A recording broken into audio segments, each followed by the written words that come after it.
everybody, welcome back to my channel. I hope you're doing really well.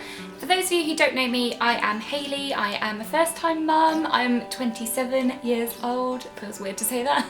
I am a first-time mum to our little gorgeous boy Lawson, and I am, why can't I get my words out? Well, I am a first-time mum to our gorgeous little boy Lawson, and I am a wife to Daniel as well, and we live in the middle of England, and yeah, we basically just vlog our family life and little bits to do with like parenting and home and style and lifestyle and well, everything. So yeah, that's a bit about me. Today's video is going to be about sleep training. Now I know this is quite a controversial topic, and I for one have done quite a bit of research on it. I think when you're a first-time mum you do tend to, I don't know, look into the different theories that are out there and look into like the different methods that you can do to kind of help your baby sleep better. I know that definitely in the beginning sleep was a real issue for us, but it's only when Lawson was about 7 months old that we really started to be like, okay, we need to do something now because this is getting ridiculous. So let me give you a bit of context. So in the beginning, like when Lawson was first born, he was a pretty good sleeper. He's a very much a creature of habit. He used to wake up every 3 hours on the dot, and we could kind of, like, we knew that if we fed him we could get 3 hours sleep and then another 3 hours and then another 3 hours. So he was kind of good in that respect. It was knackering, of course. It's always tiring, isn't it, when you've got a newborn? But yeah, so he was pretty good from a young age really. And in terms of getting himself to sleep, we didn't really introduce that. Like, we tried to get him to sleep in his Moses basket or in his cot. Like, we tried to get him to go to sleep in there, but we'd be doing something all the time. So he'd either have like music on, or we'd be like stroking his hair, or we'd just be sitting next to him, and we'd literally be pinned to the Moses basket or the cot until he fell asleep. So we were quite strict in not letting him fall asleep on us, until that kind of 4-month regression stage when, I don't know, everything kind of gets a little bit more difficult, doesn't it? So he hit that at about maybe 5 months or so, and yeah, it got to the point where we were having to cuddle him to sleep. So at that time, his cot was actually in our room, and I remember just the countless nights of just sitting on our bed, just holding him, like rocking him backwards and forwards, side to side, trying to get him to go to sleep. And it worked for a while, and then we moved our cot into his room. Like, we moved him into his own room at about 6 months old, or like just gone 6 months we moved him. And yeah, from there really it was just a lot more difficult. It's not as comfortable in there. It's not as though we could kind of wake up, just sit in our own bed, like hold him till he goes back to sleep, and then just like go back to sleep ourselves. We've got to go to a whole different room. We've only got like a tiny little sofa in there, so it's just not the most comfortable thing, and having to cuddle him and rock him to sleep began to get a bit ridiculous because it began not to work. And in the end, the last, like, the icing on the cake, if you will, the not very good icing on the cake, was when nothing else was working, and we were literally standing up with him. We couldn't sit down with him because that would like kick him off, and we'd stand up and we'd be swinging him like so aggressively side to side to get him to sleep, and then literally we'd have to do that for about 10-15 minutes so that he was fast asleep, and then put him down in his cot. But then, of course, every time he kind of went through another sleep cycle and realised that he wasn't being swung anymore, he'd wake up, we'd have to run upstairs, we'd have to put his dummy back in, we'd have to settle him back down and then go back downstairs. And it all just got a little bit ridiculous. And so we got to the point where we were like, okay, we've got to try something. We've got to try some sort of intervention to help him to be able to settle himself and to be able to go to sleep by himself without us aiding him all the time. So that's where controlled crying came in. I have heard a lot about it, I've read a lot about it, I've watched a lot of YouTube videos about it, and I know a lot of people do a lot of different methods, and some people don't agree with it and some people do agree with it. I don't know. This is just literally what's worked for us. I'm not saying this is right or wrong. With our next baby we'll probably try a completely different tact, but this is what's worked for us and for Lawson. So with controlled crying, it never really sat well with me as a mum.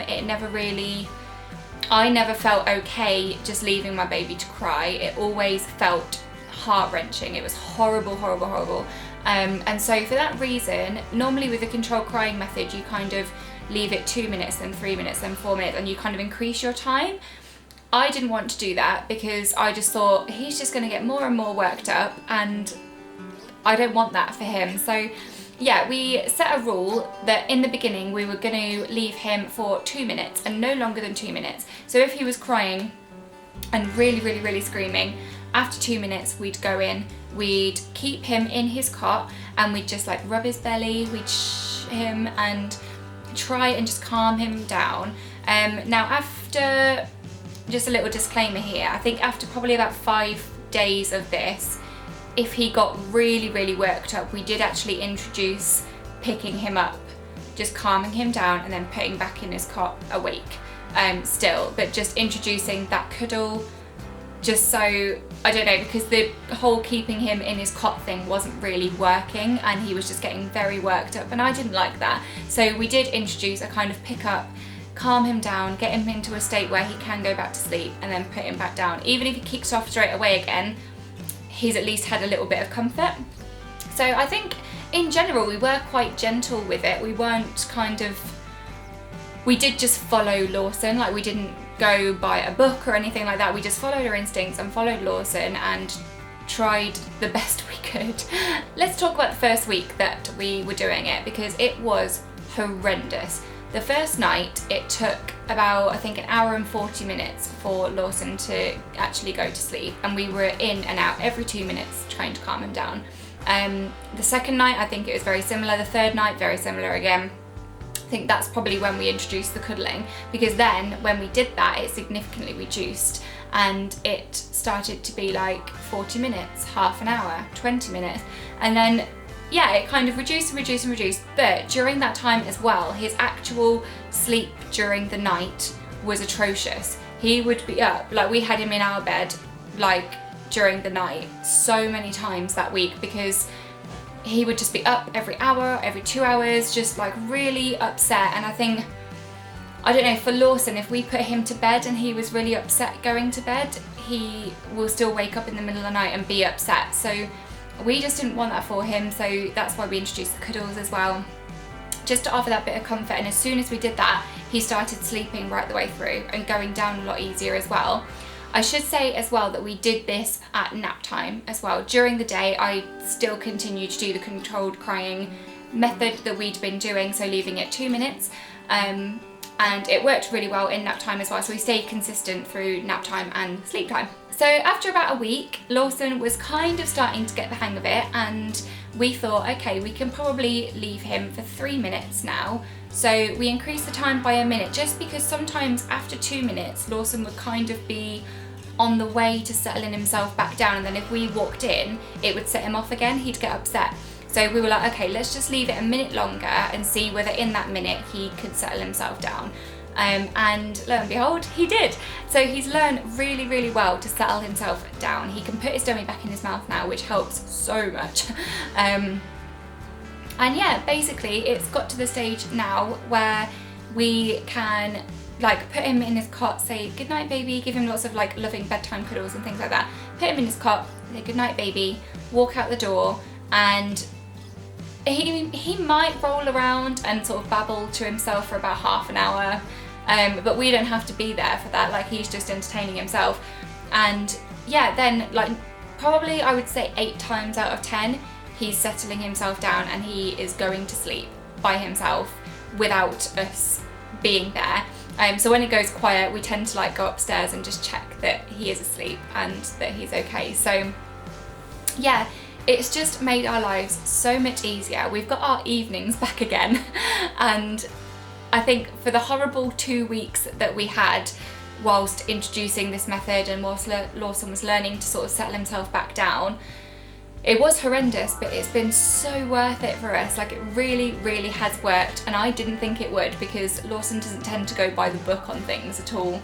But I think my main advice, I guess, if you're going into sleep training or you're thinking about doing it or anything like that, is to just follow your baby and follow your instincts. You don't have to follow a method down to the last letter. Like, you don't have to follow it down to a T.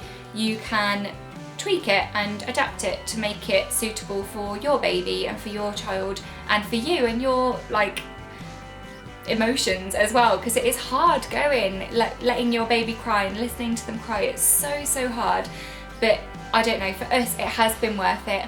And yeah, I hope you found this video helpful in some way. Let me know in the comments below if you've done any control crying or sleep training or anything like that. I'm really interested to know what's worked for you guys or what hasn't worked and stuff like that. But yeah, I hope you're doing really well, you guys. Hit subscribe down below as well if you want to see more of my vlogs and things like that. And yeah, we'll see you in the next one. Hope you're doing well, guys. Bye!